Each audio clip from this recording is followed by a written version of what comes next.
സ്നേഹം, ദിവ്യസ്നേഹം, സ്നേഹം, ദിവ്യസ്നേഹം. റോമർക്കെഴുതിയ ലേഖനം 5-ാമത്തെ അധ്യായം 3-ാമത്തെ വാക്യം മുതൽ, അതുതന്നെയല്ല കഷ്ടത സഹിഷ്ണുതയെയും, സഹിഷ്ണുത സിദ്ധതയെയും, സിദ്ധത പ്രത്യാശയെയും ഉളവാക്കുന്നു എന്ന് പറഞ്ഞ് നാം കഷ്ടങ്ങളിലും പ്രശംസിക്കുന്നു. കർത്താവിൽ വിശ്വസിച്ചാൽ അനുഗ്രഹമാണ്, സൗഖ്യമാണ്, സമൃദ്ധിയാണ്, നന്മയാണ്, സന്തോഷമാണ്, സമാധാനമാണ്. അങ്ങനെ എത്രയോ നന്മകൾ നമുക്ക് ഉണ്ടാകുമെന്ന് ഒരുപാട് സന്ദേശങ്ങൾ നാം കേട്ടുകൊണ്ടിരിക്കുന്നവരാണ്. അങ്ങനെയുള്ള സന്ദേശത്തിന്റെ ആവശ്യം അവിശ്വാസികൾക്കാണ്, തുടക്കക്കാർക്കാണ്. എന്നാൽ യേശുവിന്റെ സ്നേഹം രുചിച്ചറിഞ്ഞ ആളുകൾക്ക്, യേശുവിനാൽ അനുഗ്രഹിക്കപ്പെട്ട ആളുകൾക്ക്, ആത്മീയ ജീവിതത്തിൽ വർദ്ധിച്ചു വരുന്ന ആളുകൾ, ഇപ്പോൾ തന്നെ ദൈവം എനിക്ക് ഒരുപാട് നന്മകൾ ചെയ്തു എന്ന് സാക്ഷ്യം പറയുന്ന ആളുകൾ പഠിക്കേണ്ടതായ പാഠം എന്താണെന്ന് വെച്ചാൽ, സുഖത്തിൽ മാത്രമല്ല കഷ്ടങ്ങളിലും, സന്തോഷത്തിൽ മാത്രമല്ല ദുഃഖത്തിന് നടുവിലും, എല്ലാം ഉണ്ടായിരിക്കുമ്പോൾ മാത്രമല്ല ഒന്നും ഇല്ലാതിരിക്കുമ്പോഴും യേശു ക്രിസ്തുവിൽ സന്തോഷിക്കണം. ക്രിസ്തീയ വിശ്വാസത്തിന്റെ സാരാംശമാണത്. നിങ്ങൾ യേശുവിൽ വിശ്വസിക്കുകയാണെങ്കിൽ നിനക്ക് കഷ്ടത ഉണ്ടാകില്ല എന്ന് ആരെങ്കിലും പറയുകയാണെങ്കിൽ അത് ശരിയാണോ തെറ്റാണോ? യേശുവിൽ വിശ്വസിക്കുന്നവർക്കാണോ കൂടുതൽ കഷ്ടത ഉണ്ടാകുന്നത്, വിശ്വസിക്കാത്തവർക്കാണോ ഉണ്ടാകുന്നത്? ആർക്കാണ്? എന്തുകൊണ്ടാണ്? വിശ്വസിക്കാത്തവർക്ക് എന്തെങ്കിലും ബുദ്ധിമുട്ട് വന്നാൽ അടിക്കടി, കണ്ണിന് കണ്ണ്, പല്ലിന് പല്ല്, ചീത്ത പറഞ്ഞാൽ ചീത്ത വിളിക്കും, ഇങ്ങോട്ട് വഴക്കുണ്ടാക്കിയാൽ അങ്ങോട്ട് വഴക്കുണ്ടാക്കും. അതുകൊണ്ട് അവർ എങ്ങനെയെങ്കിലും അതൊക്കെ നേരിട്ടുകൊണ്ട് മുൻപോട്ട് പോകുവാനിടയാകുമെന്നാൽ കർത്താവിൽ വിശ്വസിക്കുന്നവർക്ക് വഴക്കു പറയുന്നവരെ വഴക്കു പറയാൻ പാടില്ല, അടിക്കുന്നവരെ അടിക്കുവാൻ പാടില്ല, അപമാനിക്കുന്ന ആളുകളെ അപമാനിക്കുവാൻ പാടില്ല, വെറുക്കുന്ന ആളുകളെ സ്നേഹിക്കണം, ഉപദ്രവിക്കുന്നവർക്ക് വേണ്ടി പ്രാർത്ഥന ചെയ്യണം. ദൈവത്തിന്റെ നാമനിമിത്തം ഉണ്ടാകുന്നതായ ലജ്ജയെ സഹിക്കേണ്ടതാണ്. എന്റെ നിമിത്തം നിങ്ങളെ പഴിക്കുകയും ഉപദ്രവിക്കുകയും നിങ്ങളെ കൊണ്ട് എല്ലാത്തിന്മേയും കളവായി പറയുകയും ചെയ്യുമ്പോൾ നിങ്ങൾ മാറിയിരുന്ന് കരയണമെന്നാണോ പറയുന്നത്? അല്ലല്ലോ. പിന്നെന്തിനാണ് ചിലർ കരയുന്നത്? എന്നെക്കുറിച്ചാണ് പറയുന്നത്, എന്നെക്കുറിച്ചാണ്. എന്താണ്? സ്വർഗത്തിൽ നിങ്ങളുടെ പ്രതിഫലം വലുത് ആകൊണ്ട് നിങ്ങൾ സന്തോഷിച്ച് ഉല്ലസിപ്പീൻ. വിശ്വാസികളായ നമുക്കും ദൈവം കഷ്ടത അനുവദിക്കാറുണ്ട്. കാരണം കഷ്ടതയുടെയും ബുദ്ധിമുട്ടിന്റെയും നടുവിൽ നമുക്ക് അവൻ ആശ്വാസം നൽകുന്നതിനായിട്ട്. എന്നാൽ ഈ കാലത്തുള്ള മനുഷ്യർക്ക് ആശ്വാസം ഇല്ല. പണ്ട് നാം അമ്മേ ചോറ് താ, എനിക്ക് വിശക്കുന്നു എന്ന് പറഞ്ഞു ചെല്ലുമ്പോൾ അമ്മ പറയും, എടാ നിൽക്ക്, അരി തിളയ്ക്കുന്നതേ ഉള്ളൂ. അരി തിളച്ചിട്ട് അത് വെന്ത് അതിനുശേഷം വാർത്തതിന് ശേഷം 10-15 മിനിറ്റ് അത് വെച്ചതിന് ശേഷമാണ് ചോറ് വിളമ്പി തരുന്നത്. ഇപ്പോഴെന്താണ്, അരി കുക്കറിലിട്ടാ പിന്നെ ക്യൂന്ന് അടിക്കും. കുയിന്ന് അടിക്കുന്നതിന് മുൻപ് തന്നെ ആളുകൾ അത് ചെന്നിട്ട് കത്തിയിട്ട് കുത്തിപ്പൊക്കാനിടയും. കാരണം പെട്ടെന്ന് വേകുന്നതിന് വേണ്ടിയാണ് ചെയ്യുന്നത്. ഇന്നുള്ള മനുഷ്യർക്ക് ക്ഷമയില്ല. എല്ലാം ഫാസ്റ്റായിട്ട് നടക്കണം. ഒരു യഥാർത്ഥമായ ക്രിസ്ത്യാനി തിടുക്കമുള്ളവൻ ആയിരിക്കുകയില്ല, എടുത്തുചാടുന്ന സ്വഭാവമുള്ളവൻ ആയിരിക്കുകയില്ല. എടുത്തുചാട്ടം കാരണമായിട്ട്, പെട്ടെന്നെടുക്കുന്ന തീരുമാനങ്ങൾ കാരണം, പെട്ടെന്ന് കാര്യങ്ങൾ ചെയ്യുന്നത് കാരണം പലവിധമായ നഷ്ടങ്ങൾ ഉണ്ടാക്കി വയ്ക്കും. അതുകൊണ്ടാണ് നമ്മൾ ഒരു യഥാർത്ഥ ദൈവവിശ്വാസി, ദൈവം തക്ക സമയത്ത് എനിക്ക് സകല കാര്യങ്ങളും നിർവഹിച്ചു തരും എന്ന് വിശ്വസിക്കുന്ന വ്യക്തി ഒരിക്കലും എടുത്തു ചാടുകയില്ല. അയ്യോ വീഞ്ഞു തീർന്നു പോയി, വിരുന്നിൽ വീഞ്ഞു തീർന്നു പോയി, ആളുകൾ വന്നിട്ട് ബഹളം വയ്ക്കും. മറിയ വന്ന് കർത്താവിനോട് പറഞ്ഞു. കർത്താവ് എന്താണ് പറഞ്ഞത്? എന്റെ സമയം ഇനിയും വന്നിട്ടില്ല, എന്റെ സമയത്ത് ഞാൻ സകലതും ചെയ്യാം. സമയം വന്നപ്പോൾ അവൻ എന്താണ് ചെയ്തത്? കറക്റ്റായിട്ട് വീഞ്ഞ് എല്ലാവർക്കും കൊടുക്കുവാനിടയായി. അതേ കർത്താവാണോ നമ്മുടെ കർത്താവ്, അതോ വേറെ കർത്താവാണോ? ഉറക്കെ പറയുന്നില്ല. അതൊക്കെ ആ കാലത്തെ കാര്യമല്ലേ. ഇന്നങ്ങനെയൊക്കെ നടക്കുമോ? അന്നങ്ങനെ പ്രവർത്തിച്ച ദൈവത്തിന് ഇന്ന് മാറ്റം വന്നിട്ടുണ്ടോ? അവൻ ഇന്നലെയും ഇന്നും എന്നേക്കും ഒരേ രീതിയിൽ നിത്യനായ ദൈവമാണ്. മറക്കരുത്, ക്ഷമ കാരണം നമ്മുടെ ജീവിതത്തിൽ അനേകം തെറ്റുകൾ സംഭവിക്കാതെയിരിക്കും. നമുക്ക് കഷ്ടതയുണ്ടാകുമ്പോൾ നിരാശപ്പെടരുത്. ഈ കഷ്ടതയിൽ ദൈവം ഏത് പാഠമാണ് പഠിപ്പിക്കുന്നത്? ഈ ക്ഷാമത്തിൽ ദൈവം ഏത് അത്ഭുതമാണ് ചെയ്യുന്നത്? ബൈബിൾ വായിച്ചപ്പോൾ എനിക്ക് മനസ്സിലായത് ഇതാണ്. ദൈവത്തിന്റെ അത്ഭുത കാര്യങ്ങൾ നോക്കിയപ്പോൾ ക്ഷാമം ഇല്ലാത്തയിടത്ത്, കുറവില്ലാത്തടത്ത് അത്ഭുതങ്ങൾ നടന്നിട്ടില്ല. പ്രതിസന്ധി ഉണ്ടായിരുന്ന സ്ഥലത്തൊക്കെയും ദൈവം അത്ഭുതം ചെയ്യുവാനിടയായി. നമ്മുടെ ജീവിതത്തിൽ അത്ഭുതം നടക്കണമെങ്കിൽ നമ്മുടെ ജീവിതത്തിൽ കഷ്ടതയും ബുദ്ധിമുട്ടും ഉണ്ടാകണം. അപ്പോൾ മാത്രമേ നമുക്ക് അതിൽ നിന്ന് വിടുതൽ ദൈവം നൽകൂ. സഹിഷ്ണുത സിദ്ധതയെയും സിദ്ധത പ്രത്യാശയെയും ഉളവാക്കുന്നു. നോക്കുക, ഒരു വ്യക്തി യേശുവിനെ സ്വന്തം രക്ഷിതാവായി സ്വീകരിച്ചതിന് ശേഷം യേശുവിന്റെ സ്വരൂപത്തിലേക്ക് നാം മാറ്റപ്പെടേണ്ടതാണ്. ഒരുപാട് ആളുകൾ മക്കളില്ല എന്ന് പറഞ്ഞ് പ്രാർത്ഥിച്ച സമയത്ത് ദൈവം മക്കളെ കൊടുക്കുവാനിടയായി. കുഞ്ഞ് ജനിക്കുന്നതിന് മുൻപ് 9 മാസം ആ കുഞ്ഞിനെ ചുമന്ന് അവസാനം പ്രസവിക്കുന്നത് എല്ലാം വലിയ കാര്യമാണ്. എന്നാൽ കുഞ്ഞ് ജനിച്ചു കഴിഞ്ഞ് കാര്യമെല്ലാം കഴിഞ്ഞു പോയോ? കുഞ്ഞ് ജനിച്ചു, ഇനി ഒരു കുഴപ്പമില്ലെന്ന് പറഞ്ഞിട്ട് കുഞ്ഞിനെ ഇട്ടിട്ട് പോവുകയാണോ? എന്താണ്? കുഞ്ഞിനെ ശ്രദ്ധിച്ച് ഓരോ ദിവസം ചെല്ലുന്തോറും എന്താണ് സംഭവിക്കേണ്ടത്? ആ കുഞ്ഞ് വളർന്നു വരണം. അപ്പോൾ യേശുവിൽ വിശ്വസിക്കുന്നവർ ആരെ പോലെയാകണം? യേശുവിന്റെ മക്കൾ ആരെ പോലെ ആയിരിക്കണം? യേശുവിനെ പോലെ ആയിരിക്കണം. യേശുവിനെ പോലെ യേശുവിന്റെ മക്കളാകണമെങ്കിൽ, അങ്ങനെ വളർന്നു വരണമെന്നുണ്ടെങ്കിൽ ഒരു ദിവസം കൊണ്ടത് നടക്കുകയില്ല. കുഞ്ഞ് ജനിച്ചാലുടൻ തന്നെ വുഷ് എന്നും പറഞ്ഞ് വളരുകയാണെങ്കിൽ നന്നായിരുന്നു, അല്ലേ? ഈ കഷ്ടതയുടെയും ബുദ്ധിമുട്ടിന്റെയും ഒന്നും തന്നെ ആവശ്യമില്ലായിരുന്നു. ജനിച്ച കുഞ്ഞിനെ കൊണ്ടുവന്നിട്ട് ഹല്ലേലൂയ ആമേൻ എന്ന് പറയുമ്പോൾ അവൻ കോളേജിൽ ചേരുകയാണെങ്കിൽ പിന്നെ നിനക്ക് വലിയ തലവേദനയായിരിക്കും, അല്ലേ? എന്താണ്? നീ പെറ്റു വളർത്തിയിട്ട് നീ ചോറ് വാരിക്കൊടുത്ത് നീ കുളിപ്പിച്ച് വളർത്തി വലുതാക്കിയതായ കുഞ്ഞ് മുതിർന്നു കഴിഞ്ഞാൽ പിന്നെ നിന്റെ വാക്ക് അവൻ അനുസരിക്കുകയേയില്ല. എന്താണ്? എന്നാൽ ആ കുഞ്ഞിനെ നാം വളർത്തേണ്ട രീതിയിൽ ശീലിപ്പിച്ച് അനുസരിപ്പിച്ച് വളർത്തിക്കൊണ്ടുവരികയാണെങ്കിൽ വലുതാകുമ്പോൾ അവൻ ഉന്നതനായ ഒരു വ്യക്തിയായിട്ട് മാറുവാൻ കഴിയും. അതുപോലെ ദൈവമക്കളും വിശ്വാസം പഠിക്കണം. നമുക്ക് ചില പരീക്ഷകൾ പാസ്സാകേണ്ടതുണ്ട്.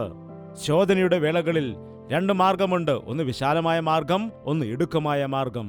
എന്തെങ്കിലും കഷ്ടത വരുമ്പോൾ ആഹാരമില്ലാതെ ഇരിക്കുന്ന സമയം പെട്ടെന്ന് ചെന്നിട്ട് എവിടുന്നെങ്കിലും കടം വാങ്ങുന്നത് ഒരു മാർഗമാണ്. കർത്താവേ നിന്നെ അനുഗ്രഹിക്കണമേ എന്ന് പറഞ്ഞ് പ്രാർത്ഥിക്കുന്നതാണ് അത് മറ്റൊരു മാർഗം. വിശ്വാസിയുടെ വഴി ദൈവത്തിന്റെ പ്രവൃത്തിക്ക് വേണ്ടി കാത്തിരിക്കുന്നതാണ്. അവിശ്വാസികൾ ആണെങ്കിൽ ഇഷ്ടമുള്ളതുപോലെ ചെയ്യുന്നു. തെറ്റു ചെയ്യുന്ന സമയത്ത് മനസ്സാക്ഷി കുത്തിനോവിപ്പിക്കുമ്പോൾ, കുറ്റബോധം ഉണ്ടാകുമ്പോൾ, വിശ്വാസികളാണെങ്കിൽ കർത്താവേ ഞാൻ പാപം ചെയ്തു, എന്നോട് ക്ഷമിക്കണമെന്ന് കണ്ണുനീരോടെ പ്രാർത്ഥിക്കും. അവിശ്വാസികളാണെങ്കിൽ എന്തു ചെയ്യും? പോയി മദ്യപിച്ചിട്ട് ആ സങ്കടം അല്ലെങ്കിൽ ആ ദുഃഖത്തെ താൽക്കാലികമായി സഹിക്കുവാൻ വേണ്ടി നോക്കും. ഒരു നിമിഷം ചിന്തിക്കുക, നാം യേശുവിന്റെ പൈതങ്ങളായി മാറിയതിനു ശേഷം നമ്മുടെ ജീവിതത്തിൽ സഹിഷ്ണുത ഉള്ളവരായിട്ട്, കർത്താവ് നൽകുന്നതായ ശോധനകൾ സഹിക്കുന്നവരായിട്ട് ആണോ? സഹിഷ്ണുത സിദ്ധതയും സിദ്ധത പ്രത്യാശയെയും ഉളവാക്കുന്നു എന്നറിഞ്ഞ് നാം കഷ്ടങ്ങളിലും പ്രശംസിക്കുന്നു. എന്താണ് പറയുന്നത്? നാം കഷ്ടങ്ങളിലും പ്രശംസിക്കുന്നു. കാരണം എന്താണെന്ന് വെച്ചാൽ അതുകൊണ്ട് നമ്മുടെ ജീവിതത്തിൽ ഒരു പ്രത്യാശ ഉണ്ടാകുന്നു. നിനക്കങ്ങനെ ഒരു വ്യക്തിത്വം ഉണ്ടാകുന്നു, നല്ലൊരു സ്വഭാവം ഉണ്ടാകുന്നു. നിന്റെ ജീവിതത്തിലുണ്ടാകുന്ന അനുഭവങ്ങൾ, നിന്റെ ജീവിതത്തിലെ പ്രശ്നങ്ങൾ എല്ലാം കാരണം നിന്റെ ജീവിതത്തിൽ ഒരു വ്യക്തിത്വം നിനക്ക് രൂപപ്പെട്ടു വരും. നിന്റെ സ്വഭാവം എന്താണെന്ന് നിന്റെ പ്രവൃത്തികളിൽ കൂടി നീ കാണിച്ചു കൊടുക്കും. യേശുക്രിസ്തുവിന്റെ മക്കൾക്ക് ആവശ്യമുള്ളത് സിദ്ധതയാണ്. നോക്കുക, കരിസ്മ എന്ന വാക്ക് നിങ്ങൾ കേട്ടിട്ടുണ്ടോ? അതിന്റെ അർത്ഥം എന്താണ്? നമുക്കിന്നറിയാം, അനേകം സിനിമ ആക്ടേഴ്സിനെ കുറിച്ച് അങ്ങനെയൊക്കെ പറയുന്നുണ്ട് ഈ കാലത്ത്. അവർ കരിസ്മാറ്റിക് മൂവ്മെന്റ് ഒക്കെ നടത്താറുണ്ട്. നേരത്തെ ക്രിസ്ത്യാനികളുടെ ഇടയിൽ പറഞ്ഞുകൊണ്ടിരുന്നതായ വാക്കാണത്. എന്നാൽ ഇപ്പോൾ ക്രിസ്ത്യാനികൾ അത് ഉപേക്ഷിച്ചിരിക്കുകയാണ്. എന്നാൽ ലോകക്കാർ അത് ഏറ്റെടുത്തിരിക്കുകയാണ്. അതിന്റെ അർത്ഥം പറഞ്ഞാൽ ഒരു പ്രഭാവമാണ്. പ്രഭാവം, ശ്രേഷ്ഠത, പ്രത്യേകത. ചില ആളുകളെ നോക്കിയാൽ അവരെ കണ്ടാൽ തന്നെ നമുക്ക് ആകർഷണീയത തോന്നും. അവരുടെ വാക്ക് കേട്ടാൽ തന്നെ നമുക്ക് ആകർഷണീയത തോന്നും. എന്നാൽ മറ്റു ചിലരുടെ അഭാവങ്ങളിൽ, അതുപോലെ ശരീര സൗന്ദര്യത്തിൽ, ചിലരുടെ വ്യക്തിപ്രഭാവം, CEO പോലെയുള്ള ആളുകളെ നോക്കുക, അവർക്ക് വളരെ സാമർഥ്യമുള്ളവരാണ്. അതാണ്, ഓരോരുത്തർക്ക് ഓരോരോ പ്രത്യേകതകൾ ഉണ്ട്. നിങ്ങൾ എപ്പോഴെങ്കിലും ആലോചിച്ചിട്ടുണ്ടോ നിങ്ങളിലുള്ള കരിസ്മ എന്താണ്? നിങ്ങളുടെ വ്യക്തിത്വം എന്താണ്? നിങ്ങളിലെ പ്രത്യേകത എന്താണെന്ന് എപ്പോഴെങ്കിലും നിങ്ങൾ ഓർത്തിട്ടുണ്ടോ? ദൈവം വേർതിരിവ് കാട്ടുന്ന ദൈവമല്ല. ചില ആളുകൾക്ക് വളരെ പ്രത്യേകതയും കഴിവും ഒക്കെ കൊടുത്തിട്ട് കുറെ ആളുകളെ ഒന്നിനും കൊള്ളാത്തവരായി സൃഷ്ടിക്കുന്ന ഒരു ദൈവമല്ല നമ്മുടെ ദൈവം. നിങ്ങൾ പറയും, എൻ്റെ തലവിധിയാണ്, എൻ്റെ തലവരയാണ്. നിങ്ങളുടെ തലവിധിയല്ല, തലവരയല്ല, നിന്റെ വിധിയാണ്. നീ അതുകൊണ്ട് ഇങ്ങനെ തന്നെ പോകുമെന്ന് പറഞ്ഞ് ഒരിക്കലും ദൈവം നമ്മെ തള്ളിക്കളയില്ല. ദൈവം ഓരോ വ്യക്തികളെയും പ്രത്യേകതകൾ കൊടുത്തിട്ടാണ് സൃഷ്ടിച്ചിരിക്കുന്നത്. എന്നാൽ നാം അത് തിരിച്ചറിയുന്നില്ല. അവയെ നാം മിസ്യൂസ് ചെയ്യുകയാണ്, ശ്രദ്ധിക്കുന്നില്ല. അതുകൊണ്ട് നാം അതിന് വില കൊടുക്കുന്നില്ല. ദൈവത്തിന്റെ കരങ്ങളില് ദൈവത്തിന്റെ കരങ്ങളിലേക്ക് അവരുടെ കഴിവുകളെയും എല്ലാം സമർപ്പിച്ചു കൊടുക്കുന്നതായ സമയത്ത് അവരുടെ ജീവിതം അനുഗ്രഹീതമായിട്ട് തീരുന്നു, അനേകർക്ക് അനുഗ്രഹത്തിന് കാരണമായി മാറുന്നു. എന്നാൽ ആരാണോ ദൈവം നൽകിയിരിക്കുന്ന കഴിവുകളെ ഒന്നും മനസ്സിലാക്കാതെ ഇരിക്കുന്നത്, അവയെ തെറ്റായ കാര്യങ്ങൾക്ക് വേണ്ടി ഉപയോഗിക്കുന്നത്, അവരുടെ ജീവിതം വൃഥാവായിട്ട് മാറുകയാണ് ചെയ്യുന്നത്. ഞാൻ കുറച്ച് വചനഭാഗങ്ങൾ ഇവിടെ വായിക്കുവാൻ പോവുകയാണ്. ബൈബിൾ കൊണ്ടുവന്നവർ തുറന്ന് വായിക്കുക, അല്ലാത്തവർ നന്നായിട്ട് ഗ്രഹിച്ച് അത് മനസ്സിലാക്കി എടുക്കുക. അപ്പോസ്തല പ്രവർത്തികൾ 7-ാം അധ്യായം അതിൻ്റെ 20-ാമത്തെ വാക്യം. ആ കാലത്ത് മോശ ജനിച്ചു, ദിവ്യസുന്ദരനായിരുന്നു. അവനെ 3 മാസം അപ്പന്റെ വീട്ടിൽ പോറ്റി. പിന്നെ അവനെ പുറത്തിട്ടപ്പോൾ ഫറവോന്റെ മകൾ അവനെ എടുത്തുകൊണ്ട് തന്റെ മകനായിട്ട് വളർത്തി. മോശ മിസ്രൈമ്യരുടെ സകല ജ്ഞാനവും അഭ്യസിച്ചു, വാക്കിലും പ്രവൃത്തിയിലും സമർത്ഥനായി തീർന്നു. എന്താണ്? വാക്കിലും പ്രവൃത്തിയിലും സമർത്ഥനായിരുന്നു. അവൻ രാജാവായി തീരേണ്ടതായ ഒരു വ്യക്തി ആയിരുന്നു. എന്നാൽ മിസ്രൈമിന്റെ രാജാവാകാൻ വേണ്ടി അവൻ തീരുമാനിച്ചില്ല. മോശ വളർന്നപ്പോൾ മിസ്രൈമിലെ ധനത്തെക്കാൾ ക്രിസ്തുവിന്റെ നിന്ദ ചുമക്കുന്നതാണ് വലുതെന്നെണ്ണി അല്പകാലത്തെ സുഖം അനുഭവിക്കുന്നതിനേക്കാൾ ദൈവത്തിന്റെ മക്കളോടൊപ്പം കഷ്ടത അനുഭവിക്കുന്നതാണ് നല്ലതെന്ന് തിരഞ്ഞെടുത്തത് കൊണ്ട് ദൈവത്തിന്റെ കയ്യിൽ ഉപയോഗിക്കപ്പെടുന്നതായ ഒരു വലിയ നേതാവായിട്ട്, അനേകരെ വിടുവിച്ചു കൊണ്ടുവരുന്നതായ ഒരു വലിയ നായകനായിട്ട് അനുഗ്രഹിക്കപ്പെട്ടു. സ്വർഗീയ ശക്തിയെ ഭൂമിയിലേക്ക് ഇറക്കുവാൻ കഴിയുന്ന ദൈവദാസനായിട്ട് മാറി.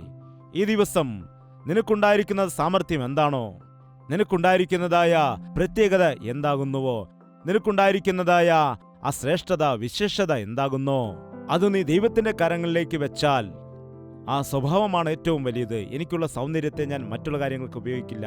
എനിക്കുള്ളതായ ബുദ്ധിയെ ഞാൻ വഞ്ചന ചെയ്യുവാൻ വേണ്ടി ഉപയോഗിക്കില്ല. എനിക്കുണ്ടായിരിക്കുന്നതായ ബലത്തെ മറ്റുള്ളവരെ ഉപദ്രവിക്കുവാൻ ഞാൻ ഉപയോഗിക്കത്തില്ല എന്നൊരു തീരുമാനം നാം എടുക്കണം. ദാനിയേലും സൗന്ദര്യമുള്ളവനായിരുന്നു, കോമളനായ വ്യക്തിയായിരുന്നു. അവനെ നോക്കിയപ്പോൾ അവന്റെ മുഖം ശോഭയുള്ളതും മാംസപുഷ്ടിയുള്ളതുമെന്ന് കാണപ്പെട്ടു. എന്നാൽ അവന്റെ സൗന്ദര്യം അവൻ വിശുദ്ധിയോടെ കാത്തു. രാജഭോജനം, രാജാവിന്റെ ലഹരി പദാർത്ഥങ്ങൾ വെറുതെ കിട്ടുമെന്ന് പറഞ്ഞപ്പോൾ അവൻ പറഞ്ഞു, എനിക്ക് വേണ്ട എന്ന്. ഞാൻ എൻ്റെ ശരീരത്തെ ദൈവത്തിന് വേണ്ടി മാത്രമേ ഉപയോഗിക്കുകയുള്ളൂ, അതുകൊണ്ട് എൻ്റെ ശരീരത്തെ അശുദ്ധിയാക്കുകയില്ല എന്ന് തീരുമാനിക്കുവാൻ ഇടയായി. ഈ ദിവസം നിങ്ങളിൽ എത്ര പേർ നിങ്ങളുടെ ശരീരം ദൈവത്തിന്റെ നാമമഹത്വത്തിനാണ് എന്ന് മനസ്സിലാക്കുന്നുണ്ട്? നിങ്ങൾ വില കൊടുത്ത് വാങ്ങപ്പെട്ടവരാണ്, നിങ്ങൾ ദൈവത്തിന്റെ സ്വത്താണ്. നിങ്ങളുടെ ശരീരം കൊണ്ട് ദൈവത്തെ മഹത്വപ്പെടുത്തണമെന്ന് ദൈവത്തിന്റെ വചനം പറയുന്നു. ഇന്ന് ഞാൻ പറയുന്ന വിഷയം എന്താണെന്ന് വെച്ചാൽ, നിന്റെ ജീവിതത്തിൽ തീർച്ചയായും ഏതെങ്കിലും ഒരു പ്രത്യേകതയെങ്കിലും കാണും. അത് നിങ്ങൾ മനസ്സിലാക്കിയിട്ടുണ്ടോ എന്നെനിക്ക് അറിയില്ല. നിങ്ങളോട് ആരെങ്കിലും, നിങ്ങളുടെ അടുത്ത സുഹൃത്തുക്കളാകട്ടെ അല്ലെങ്കിൽ നിങ്ങളുടെ മാതാപിതാക്കളാകട്ടെ, അവരോട് ചോദിക്കണം, അമ്മേ എൻ്റെ പ്രത്യേകത എന്താണെന്ന്. കാരണം അമ്മയ്ക്ക് നിന്നെ വ്യക്തമായിട്ട് അറിയാം. എന്നിലെ കുറവെന്താണെന്ന്, ബലഹീനത എന്താണെന്ന് ചോദിക്കുക. പ്രത്യേകത എന്താണെന്ന് ചോദിച്ചാൽ നിനക്ക് പിന്നെ അഹങ്കാരമുണ്ടാകും. അതുകൊണ്ട് നിന്റെ കുറവെന്താണെന്നും ചോദിക്കുക. തീർച്ചയായിട്ടും നിന്റെ ബലഹീനത എന്താണെന്ന്, നിന്റെ കുറവെന്താണെന്ന് അമ്മ തീർച്ചയായും നിനക്ക് വെളിപ്പെടുത്തി തരുവാൻ ഇടയാവുക തന്നെ ചെയ്യും. തീർച്ചയായും ഏതോ ഒരു പ്രത്യേകത നിന്നിലുണ്ട്. എന്നിലുള്ളതായ പ്രത്യേകത ഞാൻ കണ്ടുപിടിച്ചിരിക്കുന്നു എന്ന് പറയുന്നവർ കരമുയർത്താമോ? ബാക്കിയുള്ള ആളുകൾ ഇപ്പോഴും പരിശോധിച്ചുകൊണ്ട് തന്നെ ഇരിക്കുകയാണ്. അവർക്ക് പ്രത്യാശ കിട്ടിയിട്ടില്ല. എന്താണ്? സഹിഷ്ണുത സിദ്ധതയെയും സിദ്ധത പ്രത്യാശയെയും നൽകുന്നു. നിന്റെ ബലഹീനതയെ ദൈവം സ്ട്രോങ് ആയിട്ട് മാറ്റുവാനിടയാകും. മോശയ്ക്കൊരു വീക്ക്നെസ് ഉണ്ട്. അതെന്താണെന്ന് നിങ്ങൾക്കറിയാമോ? എന്താണ്? മുൻകോപം. 2 പേർ തമ്മിൽ തല്ലുന്നത് കണ്ടിട്ട് ഒരാളെ പോയി കൊന്നു. അത്രേ എടുത്തുചാട്ടമായിരുന്നു ഉണ്ടായിരുന്നത്. മുൻകോപം കൊണ്ട് എടുത്തുചാടി 2 പേർ കലഹിച്ച സമയത്ത് ഒരാളെ കൊല്ലുവാനിടയായി. അങ്ങനെയൊരു ബലഹീനതയുണ്ടായിരുന്നു. എന്നാൽ ദൈവത്തിന്റെ കാര്യത്തിൽ വീണപ്പോൾ എന്താണ് പറ്റിയത്? എൻ്റെ ദാസനായിരിക്കുന്നതായ മോശ എന്താണ്? ഏറ്റവും സൗമ്യതയുള്ളവനാണ്. ഇവിടെ സാമർഥ്യമുള്ളവൻ എന്ന് പറഞ്ഞ, അതായത് വാക്കിലും പ്രവൃത്തിയിലും സാമർഥ്യൻ ആയിരുന്നു എന്നാണ് കാണുന്നത്. മോശയുടെ ജീവിതത്തിൽ അത്രമാത്രം പ്രത്യേകതകൾ ഉണ്ടായിരുന്നു. നമ്മൾ നോക്കുമ്പോൾ അവൻ്റെ വിക്ക് മാത്രമേ നമ്മൾ കാണുകയുള്ളൂ. എനിക്കും ചില സമയത്ത് വെള്ളം കുടിക്കാതിരിക്കുകയാണെങ്കിൽ പലപ്പോഴും വിക്ക് ഉണ്ടാകാറുണ്ട്. ചില സമയത്തുണ്ടാകും. വേഗത്തിൽ സംസാരിക്കുമ്പോൾ ചിലപ്പോൾ ഉണ്ടാകാറുണ്ട്. എൻ്റെ അടുക്കൽ പ്രാർത്ഥനയ്ക്ക് വരുന്ന ആളുകൾ, അയ്യോ എനിക്ക് ഞങ്ങൾക്ക് വേണ്ടി പ്രാർത്ഥിക്കണം കേട്ടോ. അപ്പോൾ പറയും, നിങ്ങൾ സാവധാനത്തോടെ സംസാരിക്കൂ. അപ്പോൾ ഒരു കുഴപ്പവുമില്ല. നമ്മൾ പേടിച്ചിട്ട് ടെൻഷൻ അടിച്ച് സംസാരിക്കുമ്പോഴാണ് ഭയപ്പെടുകയും വിക്കുവിരിയുകയൊക്കെ ചെയ്യുന്നത്. എന്നാൽ നമ്മൾ സാവധാനത്തോടെ സമാധാനത്തോടെ സംസാരിക്കുമ്പോൾ അങ്ങനെ ഉണ്ടാവുകയില്ല. അതുപോലെ മോശയ്ക്ക് വിൽക്കേണ്ടായിരുന്നു എന്ന് അവൻ തന്നെയാണ് പറയുന്നത്.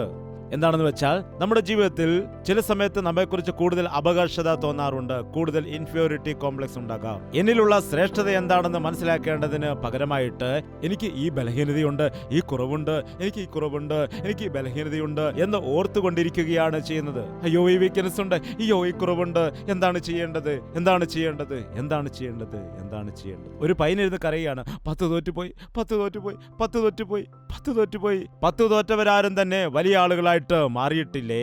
10th ക്ലാസ്സിൽ അവർ തരുന്ന സർട്ടിഫിക്കറ്റ് ആണോ നിനക്ക് ഏറ്റവും പ്രധാനപ്പെട്ടത്? നിനക്ക് അതിനേക്കാൾ വലിയ കഴിവ് ദൈവം തന്നിട്ടുണ്ട്.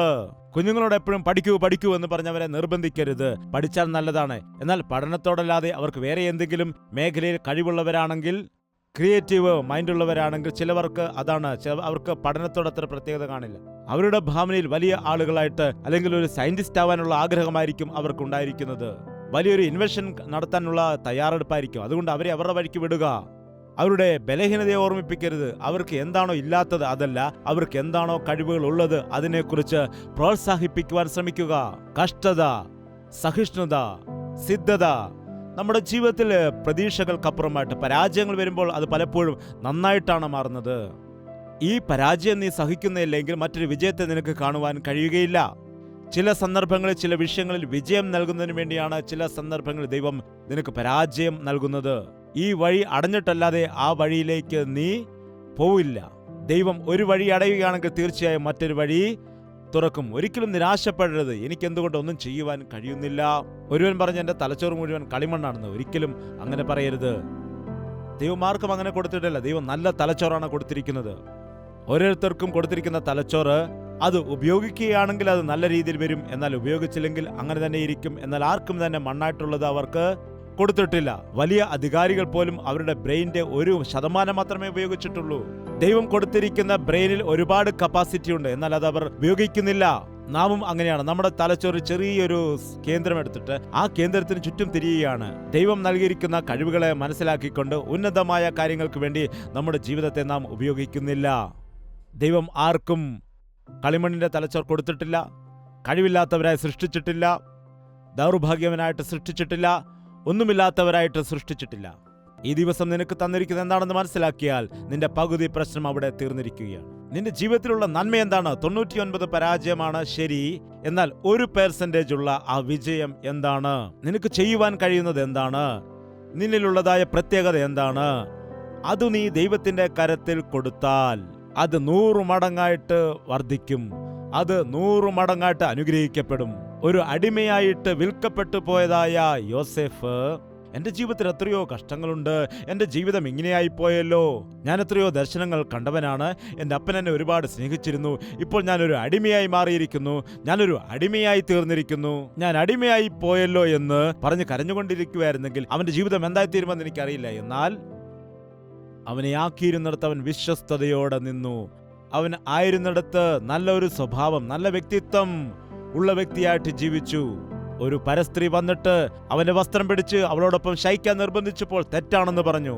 തെറ്റാണ്, നീ യജമാനന്റെ ഭാര്യയാണ്. അതാണ് അവന്റെ സ്വഭാവം. ശീമോന പത്രോസിന്റെ അടുക്കൽ പണം കൊണ്ട് വന്നിട്ട് പറഞ്ഞു, ഇതാ പണം വാങ്ങൂ, എന്നിട്ട് പരിശുദ്ധാത്മാവിനെ എനിക്ക് വരാൻ വേണ്ടി പ്രാർത്ഥിക്കൂ എന്ന് പറഞ്ഞപ്പോൾ അവൻ അങ്ങനെ ചെയ്തോ? കുറച്ചുകൂടി പണം തരാൻ പറഞ്ഞോ? എല്ലാ മാസവും തരാൻ വേണ്ടി പറഞ്ഞോ? 10 TV പ്രോഗ്രാമുകൾ സ്പോൺസർ ചെയ്യാൻ പറഞ്ഞോ? നിന്റെ പണവുമായിട്ട് നീ പോവുക. ദൈവത്തിന് മുൻപാകെ നിന്റെ ഹൃദയം ശരിയല്ല, അതുകൊണ്ട് നിന്റെ മനസ്സ് ശരിയാക്കൂ. ഇന്ന് മനുഷ്യർക്ക് അങ്ങനെയുള്ള ക്യാരക്ടറില്ല. പണം കണ്ടാൽ പിന്നെ എല്ലാവരും കമിഴ്ന്നു വീഴുവാനിടയാകും. പണമൊന്നും കാണിച്ചു കൊടുത്താൽ മതി, അതിന്റെ പിറകെ പോകാനിടയാകും. പണത്തിന്റെ മോഹത്തിൽപ്പെട്ട് ജീവിക്കുകയാണ് ചെയ്യുന്നത്, ധനവാനാകുന്നതിന് വേണ്ടി. പണം അവിടെ അടച്ച് ഇവിടെ അടച്ച്, അവിടെ ചിലവാക്കി ഇവിടെ ചിലവാക്കി പണക്കാരാകുന്നതിന് വേണ്ടി എത്രയോ ആളുകളാണ് കുഴിയിൽ ചെന്ന് ചാടുന്നത്. ദൈവം നിനക്ക് നൽകിയിരിക്കുന്നതിൽ തൃപ്തിയോടെ ഇരിക്കൂ. ദൈവം നിനക്ക് നൽകിയിരിക്കുന്നത് വളരെ കുറച്ചാണെങ്കിലും ദൈവം അതിനെ തീർച്ചയായിട്ടും അനുഗ്രഹിക്കാനിടയാകും. ദൈവം നിന്റെ കരങ്ങളിലുള്ളതിനെ അനുഗ്രഹിക്കുവാനിടയും. ദൈവത്തിന്റെ സഹായത്താൽ എനിക്ക് ഫറവോന്റെ അടുക്കൽ പോകണം. ഇത്രയധികം അടിമകളായിരിക്കുന്ന ജനത്തെ ഫറവോന്റെ കയ്യിൽ നിന്ന് വിടുവിക്കണമെങ്കിൽ എന്താണ് ചെയ്യേണ്ടത്? ദൈവത്തോട് സഹായം അഭ്യർത്ഥിപ്പിച്ചു. ദൈവം ചോദിച്ചു, നിന്റെ കയ്യിൽ എന്തുണ്ട്? എന്റെ കയ്യിൽ ആടുകളെ മേയ്ക്കുന്ന വടി മാത്രമേ ഉള്ളൂ എന്ന് പറഞ്ഞു. അത് മതി, ഞാൻ ഉപയോഗിക്കാമെന്ന് പറഞ്ഞു. ആ വടി ഉയർത്തിയപ്പോൾ ചെങ്കടൽ 2 ഭാഗമായി. ആ വടി കൊണ്ട് എത്രമാത്രം അത്ഭുതം ചെയ്തുവെന്ന് നമുക്ക് കാണാൻ കഴിയും. പുതിയ നിയമത്തിൽ തബീത എന്നൊരു സ്ത്രീയെക്കുറിച്ച് കാണാം. അവൾ ദൈവത്തിന് വേണ്ടി എന്തെങ്കിലുമൊക്കെ ചെയ്യുവാൻ ആഗ്രഹിച്ചിരുന്നവളാണ്. നിന്റെ കയ്യിൽ എന്താണ് ഉള്ളതെന്ന് അവർ ചോദിക്കുവാനിടയായി. അവൾ പറഞ്ഞു, എന്റെ കയ്യിൽ ഒരു സൂചിയുണ്ടെന്ന്. ആ സൂചി കൊണ്ട് തബീത മനോഹരമായ വസ്ത്രങ്ങളും കുപ്പായങ്ങളുമൊക്കെ ഉണ്ടാക്കിയിട്ട് നല്ല പേര് നേടുവാനിടയായി. നല്ല പേര് നേടാനിടയായി. എത്ര ആളുകൾക്കത് ഉപകാരമായി. ഞാൻ ചിലപ്പോൾ ചിന്തിക്കാറുണ്ട്, ആരുടെയെങ്കിലും ബട്ടൺസ് പൊട്ടിപ്പോയാൽ ഞാൻ ബട്ടൺസ് തയ്ച്ചു തരാമെന്ന് പറഞ്ഞിട്ട് ബട്ടൺസ് ഒക്കെ ആയിട്ട് അടുത്ത് വന്ന് തയ്ക്കുകയാണ്. അതിനോടൊപ്പം ചോദിക്കുന്നു, നിങ്ങളുടെ ഹൃദയം യേശുവിന് കൊടുത്തോ? ഞാൻ പോവുക. അപ്പോൾ നിൽക്കുക അവിടെ, ബട്ടൺസ് തയ്ക്കുമല്ലേ. എന്താണ്? കർത്താവിന് വേണ്ടി ആത്മാക്കളെ നേടാനിടയായി. അവൾ നല്ല പേര് സമ്പാദിച്ചു. അവൾ മരിച്ചതായ സമയത്ത് ഒരുപാട് ആളുകൾ വന്നിട്ട്, അയ്യോ ഇവിടെ ഞങ്ങൾക്ക് വസ്ത്രം നല്ല മനോഹരമായ തൂവാല തയ്ച്ചു വന്നിരുന്നു, കുപ്പായം തയ്ച്ചു വന്നു, മനോഹരമായ വസ്ത്രങ്ങൾ തയ്ച്ചു വന്നു എന്ന് പറഞ്ഞപ്പോൾ പത്രോസ് അത് കണ്ട് അവൾക്ക് വേണ്ടി പ്രാർത്ഥിച്ചപ്പോൾ അവൾ ജീവിക്കുവാനിടയായി. അത്ര നല്ല പേര് സമ്പാദിച്ച വ്യക്തിയായിരുന്നു. ഇന്ന് നമ്മുടെ ജീവിതത്തിൽ നാം എന്താണ് പറയുന്നത്? എന്നെ കൊണ്ട് ഒന്നിനും കൊള്ളത്തില്ല. നോക്ക്, തബീതയേക്കാൾ എത്രയോ കഴിവുള്ളവരാണ് നിങ്ങൾ. മോശയെ വെച്ച് നോക്കുമ്പോൾ നിങ്ങൾക്ക് എത്രയോ കഴിവുകളുണ്ട്. ഇപ്പോൾ ഇലക്ട്രോണിക്സിൻ്റെ യുഗമായതുകൊണ്ട് ഇലക്ട്രോണിക്സ് നിങ്ങൾക്ക് നന്നായിട്ട് അറിയാം. നിങ്ങളുടെ കയ്യിൽ കമ്പ്യൂട്ടറുണ്ട് നല്ലവണ്ണം. അതെല്ലാം നിങ്ങൾക്ക് ഉപയോഗിക്കുവാൻ അറിയും. അതെല്ലാം യേശുവിന് വേണ്ടി ഉപയോഗിച്ചാൽ എത്രയോ അനുഗ്രഹമാണ്. എനിക്ക് ഒരുപാട് അതിശയം തോന്നിയതായ ഒരു കാര്യം ഇതാണ്. മോശയെ സുന്ദരനായിട്ട് സൃഷ്ടിച്ചു, ദാനിയേലിനെ സുന്ദരനായിട്ട് സൃഷ്ടിച്ചു. അതിൻ്റെ അർത്ഥം എല്ലാവരും വലിയവരെയെല്ലാം സുന്ദരനാക്കിയിട്ട് നമ്മെ ഒന്നിനും കൊള്ളാത്തവരാക്കിയെന്നാണോ? ഒരിക്കലുമല്ല. അവർ ദൈവത്തിൻ്റെ കാര്യത്തിൽ ഏൽപ്പിച്ചു കൊടുത്തതുകൊണ്ടാണ് അവർ വലിയവരായിട്ട് മാറിയത്. നാം അങ്ങനെ ഏൽപ്പിച്ചു കൊടുക്കാത്തത് കൊണ്ട് നാം ഇപ്പോഴും ഇങ്ങനെ തന്നെയായിരിക്കുന്നു. എങ്ങനെയാണ്? ഒരു പ്രയോജനമില്ലാത്തവരായിട്ട് മാറിയിരിക്കുന്നു. ഇവിടെയായിരിക്കുന്ന യേശുവിൻ്റെ മക്കളോട് ഞാൻ അപേക്ഷിച്ചിട്ട് പറയുകയാണ്, മനുഷ്യൻ ഒരിക്കൽ മാത്രമേ യൗവനപ്രായം വരികയുള്ളൂ. പിന്നീട് നീ എത്രമാത്രം കരഞ്ഞാലും അഭ്യർത്ഥിച്ചാലും യൗവനപ്രായം നിനക്ക് വരില്ല. നിന്റെ യൗവനപ്രായത്തിൽ തന്നെ നിനക്കുള്ളതായ പ്രത്യേകത എന്താണ്, കഴിവ് എന്താണ്, നിന്റെ താലന്ത് എന്താണ്, നിന്റെ ശ്രേഷ്ഠത എന്താണെന്ന് നീ മനസ്സിലാക്കിയിട്ട് അതിനെ വിശുദ്ധിയോടെ സൂക്ഷിച്ചുകൊണ്ട് അതിനെ ശ്രേഷ്ഠമായ രീതിയിൽ നീ ഉപയോഗിക്കുകയാണ് എങ്കിൽ, ഒരു നല്ല വ്യക്തിത്വം നീ വളർത്തിയെടുക്കുകയാണ് എങ്കിൽ നീ അനുഗ്രഹിക്കപ്പെടും. ദൈവം നമുക്ക് നൽകിയിരിക്കുന്ന താലന്തിനെയും കഴിവിനെയും ശ്രേഷ്ഠതയെയും പ്രത്യേകതയെയും സൗന്ദര്യത്തെയും ദൈവത്തിന്റെ നാമത്തിന് വേണ്ടി ഉപയോഗിക്കണം. അല്ലാതെ സ്വന്തമായി പേരെടുക്കുവാനോ പ്രശസ്തി നേടുവാനോ ഒന്നും ദൈവത്തിന്റെ നാമം ഉപയോഗിക്കുവാനിടയാകരുത്. നിങ്ങളുടെ പ്രശസ്തിയൊന്നും അങ്ങനെ ഉണ്ടാക്കിയെടുക്കുവാൻ പാടില്ല. ഈ ദിവസം ഈ സത്യം മനസ്സിലാക്കി നിങ്ങൾ പോകണമെന്ന് ആഗ്രഹിക്കുന്നു. നിങ്ങൾ ഒരു കഴിവുമില്ലാത്തവരായി ഒന്നിനും കൊള്ളാത്തവരായിട്ടുള്ളവരല്ല. നിന്നിലൊരു പ്രത്യേകതയുണ്ട്. ഈ ദിവസം എൻ്റെ ജീവിതത്തിലെ പ്രത്യേകത എനിക്കൊന്നും മനസ്സിലാവുന്നില്ല, എൻ്റെ ജീവിതത്തിന്റെ ലക്ഷ്യം എന്താണെന്ന് പോലും മനസ്സിലാവുന്നില്ല, എനിക്ക് ജീവിതത്തിൽ ഒന്നും നേടിയെടുക്കുവാൻ കഴിയുന്നില്ല എന്ന് നീ ചിന്തിക്കുന്നതിന്റെ കാരണം എന്താണെന്ന് വെച്ചാൽ, നിനക്ക് ദൈവം തന്നിരിക്കുന്നതായ കഴിവിനെ നീ അറിയുന്നില്ല. ഒരുപക്ഷെ നീ അത് ഗ്രഹിച്ചിരിക്കുന്നുവെങ്കിലും നിന്റെ ലോകത്തിന് വേണ്ടിയോ പാപത്തിന് വേണ്ടിയോ നിന്റെ ഇഷ്ടത്തിന് വേണ്ടിയോ ആഗ്രഹത്തിന് വേണ്ടിയോ ഒക്കെ നീ അറിയാതെ തന്നെ നീ ഉപയോഗിക്കുന്നുണ്ടാവാം. എന്നാൽ അത് ദൈവത്തിന്റെ കരങ്ങളിലേക്ക് ഏൽപ്പിക്കുമ്പോൾ മാത്രമേ ദൈവം നിന്നെ ശക്തമായി ഉപയോഗിക്കുകയുള്ളൂ. അതുകൊണ്ട് നിന്റെ ജീവിതത്തിൽ നീ അത് മനസ്സിലാക്കണം. ഇപ്പോൾ തന്നെ ഒന്നും നിനക്ക് ബാക്കിയില്ല. ഇപ്പോൾ നിങ്ങളാകട്ടെ നിങ്ങളുടെ മക്കളാകട്ടെ നിങ്ങളുടെ ജീവിതത്തിലുള്ളതായ ശ്രേഷ്ഠതയെ മനസ്സിലാക്കി ദൈവത്തിന്റെ കരത്തിലേക്ക് ഏൽപ്പിച്ചു കൊടുത്താൽ, മോശ ശിശുവായിരുന്നപ്പോൾ തന്നെ അവന്റെ അമ്മ അവൻ സുമുഖൻ എന്ന് കണ്ടിട്ട്, ഇവൻ സാധാരണക്കാരനല്ല, ഇവനെ കൊല്ലുവാൻ പാടില്ല, ഇവനെ നശിപ്പിക്കുവാൻ പാടില്ല, ഇവനിൽ എന്തോ ഒരു വലിയ പ്രത്യേകതയുണ്ട്, അതുകൊണ്ട് ഇവൻ നശിക്കുവാൻ പാടില്ല, അവനെ അങ്ങനെ 3 മാസം ഒളിച്ചു വെച്ചു. അവന്റെ ജീവിതത്തിലെ പ്രത്യേകത കാണുവാൻ അമ്മയ്ക്ക് കഴിഞ്ഞിരുന്നു. അതുകൊണ്ട് എന്താണ്, കർത്താവിന്റെ കരങ്ങളിൽ ഒരു ഞാങ്ങണപ്പെട്ടകത്തിലാക്കി യേശുവിനെ പ്രാർത്ഥിച്ചുകൊണ്ട് നൈൽ നദിയിലേക്ക് കൊണ്ടുവയ്ക്കാനിടയായി. എന്നാൽ ദൈവം അത്ഭുതം ചെയ്തു. അത് രാജകുമാരിയുടെ കണ്ണിൽപ്പെട്ടതും രാജകുമാരി അവനെ കൊണ്ടുപോയി മോശയെന്ന് പേരിട്ട് വിളിച്ച് വളർത്തിയതും അവൻ സകല ജ്ഞാനവും അഭ്യസിച്ചതും അതിനുശേഷം ദൈവം ജനത്തെ വിടുവിക്കുന്നതിന് വേണ്ടി അവനെ ഉപയോഗിച്ചതുമെല്ലാം ദൈവത്തിന്റെ ഒരു പദ്ധതിയുടെ ഭാഗമാണ്. ചില സമയത്ത് നമ്മുടെ ജീവിതത്തിലും കഷ്ടതയും ബുദ്ധിമുട്ടും ഞെരുക്കവും പ്രശ്നങ്ങളും പ്രതികൂലങ്ങളും ഭയവും അപമാനവും ഒക്കെ ഉണ്ടാകും. അതെല്ലാം ദൈവത്തിൻ്റെ പദ്ധതിയുടെ ഭാഗമാണെന്നും നിന്നെ ഒരു നല്ല വ്യക്തിയായിട്ട് മാറ്റാനാണെന്നും നല്ല രീതിയിൽ നിന്നെ ഉപയോഗിക്കുവാൻ വേണ്ടിയാണ് എന്നും നല്ല സ്വഭാവമുള്ള ഒരു വ്യക്തിയായിട്ട് നല്ല പ്രയോജനമുള്ള ഒരു വ്യക്തിയായിട്ട് മാറ്റുവാൻ നിന്നെ രൂപപ്പെടുത്തിയെടുക്കുവാൻ വേണ്ടി അനുവദിച്ചതാണെന്ന് നീ മനസ്സിലാക്കിയാൽ ഒരിക്കലും നീ വേദനിക്കേണ്ടതായ നിരാശപ്പെടേണ്ടതായ സന്ദർഭം ഇല്ല. ചില സന്ദർഭങ്ങളിൽ നിനക്ക് ദുഃഖം അറിയില്ല എങ്കിൽ ദുഃഖിക്കുന്നവരെ എങ്ങനെ ആശ്വസിപ്പിക്കും? നിനക്ക് വിശപ്പറിയില്ലെങ്കിൽ വിശക്കുന്നവരെ വിശക്കുന്നുണ്ടോ എന്ന് നിനക്ക് എങ്ങനെ മനസ്സിലാക്കാൻ കഴിയും? നീ വിശന്നിരുന്ന വ്യക്തിയാണെങ്കിൽ നിനക്ക് വിശപ്പിന്റെ വില എന്താണെന്ന് മനസ്സിലാക്കാൻ കഴിയും. ഈ രോഗം അനുഭവിച്ച വ്യക്തിക്ക് രോഗത്തിന്റെ ബുദ്ധിമുട്ടറിയാൻ കഴിയൂ. അതുപോലെ നിന്ദയും അപമാനവും ഒക്കെ ഒരാളുടെ ജീവിതത്തിൽ വരുമ്പോൾ എത്രമാത്രം ദുഃഖമുണ്ടാകും, വേദനയുണ്ടാകുമെന്ന് അറിയണമെങ്കിൽ നിന്റെ ജീവിതത്തിലും അത് ഉണ്ടാകും. അതുകൊണ്ടാണ് ദൈവം ഇത് അനുവദിക്കുന്നത്.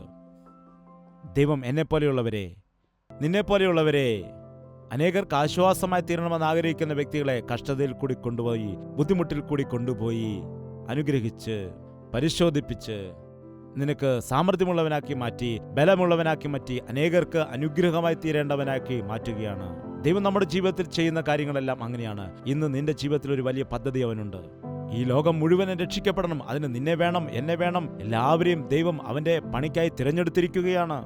അവന്റെ കരങ്ങളിലേക്ക് ജീവിതത്തെ സമർപ്പിക്കുന്ന വ്യക്തികളെല്ലാം അനുഗ്രഹീതരാക്കിയിട്ട് ദൈവം മാറ്റാനിടയാകുന്നു. അനേകർക്ക് അനുഗ്രഹമാക്കി അവരുടെ ജീവിതത്തെ മാറ്റുന്നു. ദയവ് ചെയ്ത് എഴുന്നേറ്റ് നിൽക്കാം. നമുക്ക് ദൈവത്തിന്റെ സന്നിധിയിൽ പ്രാർത്ഥിച്ച് കടന്നു പോകാം. നമ്മുടെ ഹൃദയത്തിൽ പരിശുദ്ധാത്മാവ് വലിയൊരു പ്രവൃത്തി ചെയ്യുന്ന സമയമാണിത്. എല്ലാവരും കണ്ണുകൾ അടച്ചുകൊണ്ട് കർത്താവിനോട് ചോദിക്കൂ, കർത്താവേ, എന്റെ ശ്രേഷ്ഠത എന്താണ്? എന്നിലെ പ്രത്യേകത എന്താണ്? എനിക്കുള്ള താലന്ത് എന്താണ്? എനിക്കുള്ള കഴിവ് എന്താണ്? കർത്താവേ, ഒന്ന് ഓർമ്മിപ്പിക്കണമേ.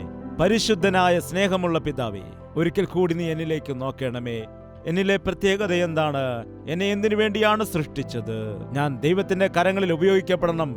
ഞാൻ ലോകത്തിനു വേണ്ടി, പാപത്തിനു വേണ്ടി, പിശാചിനു വേണ്ടിയുമല്ല, എന്റെ യേശുവിന് വേണ്ടി ഞാൻ ജീവിക്കും എന്നുള്ള തീരുമാനത്തോടു കൂടി ഇവിടെ നിന്ന് കടന്നു പോകുവാൻ എല്ലാവരെയും സഹായിക്കണമേ. കഷ്ടതയിൽ ആശ്വാസം പ്രാപിച്ച്, ബലഹീനതകളിൽ നിന്നെല്ലാം വിടുതൽ പ്രാപിച്ച് സമാധാനത്തോടെ പോകാൻ സഹായിക്കണമേ. പ്രത്യാശയുള്ളവരായി ജീവിക്കുന്നതിന് വേണ്ടി ഞങ്ങളെല്ലാവരെയും നീ സഹായിക്കുമാറാകണമേ. പരിശുദ്ധ ദൈവമേ, നിന്റെ ആശ്വാസത്തിന്റെ കരം നീട്ടിക്കൊണ്ട് ഇവിടെ നിൽക്കുന്ന ആളുകളിൽ കഷ്ടതയും നിരാശയിലുമായിരിക്കുന്ന എല്ലാ വ്യക്തികളെയും നീ ആശ്വസിപ്പിക്കുമാറാകണമേ. അവിടെ കഷ്ടത മാറ്റി നിന്റെ സാക്ഷികളാക്കി നിർത്തണമേ. നസറേയനായ യേശു ക്രിസ്തുവിന്റെ നാമത്തിൽ സകലവിധമായ പാപത്തിന്റെ ബന്ധനങ്ങളെയും അഴിക്കുകയാണ്. ഇപ്പോൾ തന്നെ അവരുടെ ജീവിതത്തിലെ കഴിവുകൾ പിശാചിന്റെ കരങ്ങളിൽ ഏൽപ്പിച്ച് ജീവിതത്തിൽ നശിച്ചു പോകുന്നതായ ആളുകളെയെല്ലാം നസറേയനായ യേശുവിന്റെ നാമത്തിൽ വിടുവിക്കുകയാണ്. ഞാൻ എൻ്റെ ദൈവത്തിന്റെ സ്വത്താണ് എന്ന് പറഞ്ഞുകൊണ്ട് കർത്താവിന്റെ പാദപീഠത്തിൽ വരുന്ന എല്ലാ വ്യക്തികളെയും നീ എഴുന്നേൽപ്പിച്ച് നിന്റെ സാക്ഷികളായി നിർത്തിക്കൊണ്ട് നിന്റെ മഹത്വത്തിന് വേണ്ടി ഉപയോഗിക്കണമെന്ന് യേശു ക്രിസ്തുവിന്റെ നാമത്തിൽ അപേക്ഷിക്കുന്നു പിതാവേ. ആമേൻ, ആമേൻ, ആമേൻ. യേശുവേ, യേശുവേ, യേശുവേ, യേശുവേ, യേശുവേ, യേശുവേ, യേശുവേ, യേശുവേ. നിന്നെ നിന്നെ എന്നും ഞാൻ സേവിക്കും. നീ മാത്രം രാജാവെന്നും. നിന്നെ നിന്നെ എന്നും ഞാൻ സേവിക്കും. നീ മാത്രം രാജാവെന്നും.